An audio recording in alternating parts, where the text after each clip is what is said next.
Hey guys, it's Calio Studios here, and welcome back to yet another Great Adventure off-season update. I have to preface before we get into the video, any drone shots that were taken in this video were never taken directly over the park's property. We always stayed over the lake and never encroached on Great Adventure's private property. But in this video, the way it's going to be structured is much like the last one, where I'm going to jump in at key points where we can see something special, talk about it, and then the rest will have some nice cinematic music with the drone footage. You can see that most of the snow seems to have melted. There's pretty much no snow left. It snowed, I believe, Saturday morning, and I know Jackson didn't get really that much snow, but it's pretty much all gone.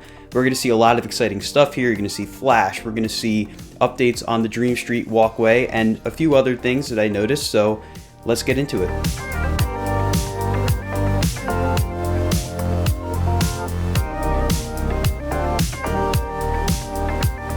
Starting off in the backstage area over behind Nitro, we're not really seeing anything too new. When we do see Flash tracking supports show up, they're probably going to be staged around this area, at least in past. That's how they've done it for all the new coasters. They'll usually lay the track pieces out over there, but we don't see any of that quite yet. A lot of Congo Rapids boats over there, and really nothing else that I can see that really jumps out. I did notice that the Six Flags bus is parked in the back corner parking lot, you could see there, which is pretty cool. Maybe we'll see it return this year. I'm not sure how long it's been there. It might have been there since my last update too, but I think it'd be really cool to see them repaint it and bring it back out. Last time we saw it was for Flavors of the World, and I'd love to see it themed back to the original Six Flags look. Now we are going to start moving our way over towards the stuff I know you all came here for, which is Flash, as well as the Dream Street pathway, but we can see that the Ferris wheel still does not have any of the cars on it, so if I had to guess, they're still in the paint shop being worked on. As far as we know, it's not scheduled to open until around Memorial Day, same with Log Flume, so we could see no cars on the giant wheel for a while now.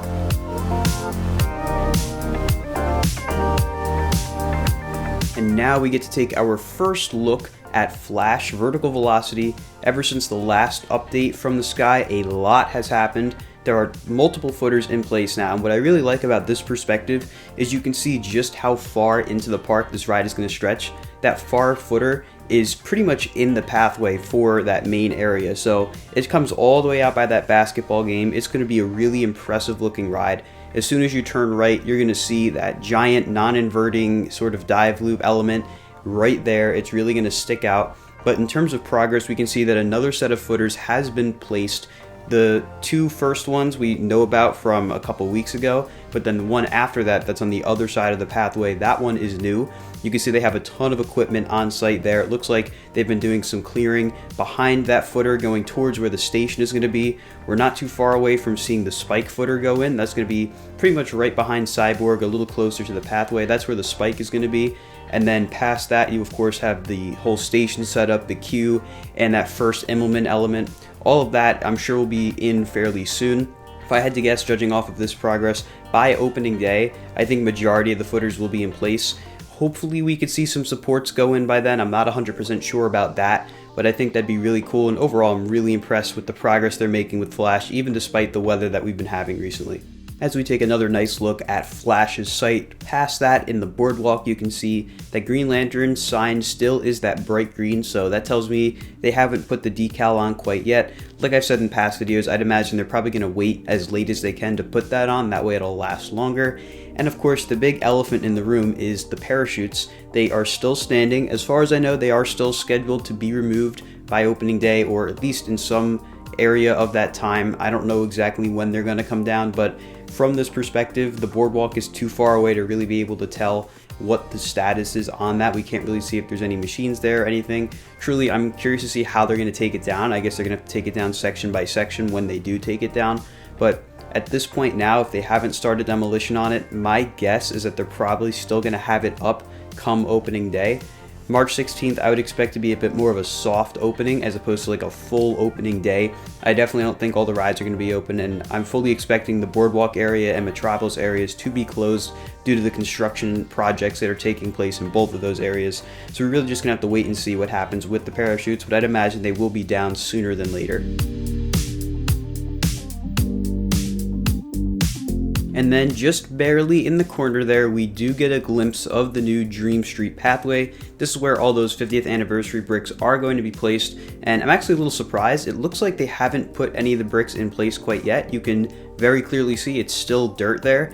So if they haven't put the bricks in yet, that kind of tells me that that area, that walkway, is not going to be open for opening day. If I had to guess, they're probably going to hold off a little later. As for how late, I'm not really too sure. I doubt they want to have that whole area closed for like spring break and all that, because it's a pretty high traffic area over there, getting over to El Toro. Presuming El Toro, Medusa, and all that will be open for the early half of the season. I am a little surprised, but I'd imagine that they will all definitely be in place come Memorial Day when the 50th anniversary celebration begins. But we haven't been able to really get a good look at that, so this is really our first glimpse at what it's looking like, and it hasn't really changed too much ever since the last time we saw it. As I pan around here, you can see there's a lot of people moving around, trucks, cars, all driving around. There's a lot of people getting this park ready for opening day come March 16th. It's a very big undertaking getting all the rides ready, getting all the new additions to where they want them to be.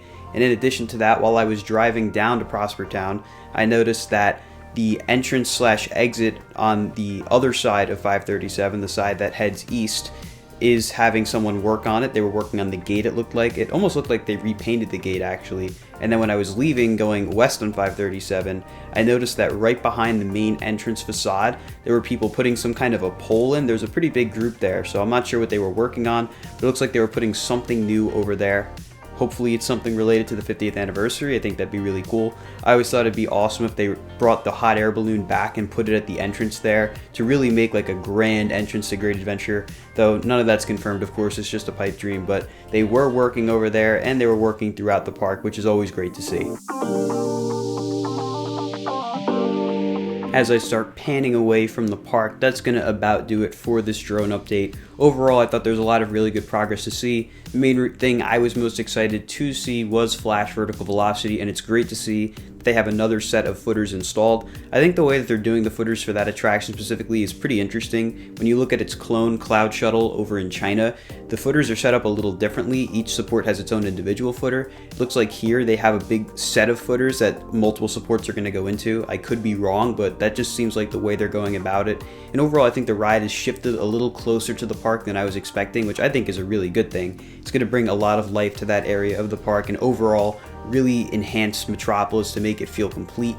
In addition to that, it's great to see everything else around the park, lots of people working, getting the park ready. I'm very excited for opening day, which we are now just under a month away from. If you guys are going to be at opening day, let me know down in the comments. If you're excited for Great Adventures 2024 season, also let me know down in the comments. If you guys enjoyed this drone update video, be sure to like and subscribe, and stay tuned for more Six Flags Great Adventure content coming soon to Hollywood Studios. Goodbye, guys.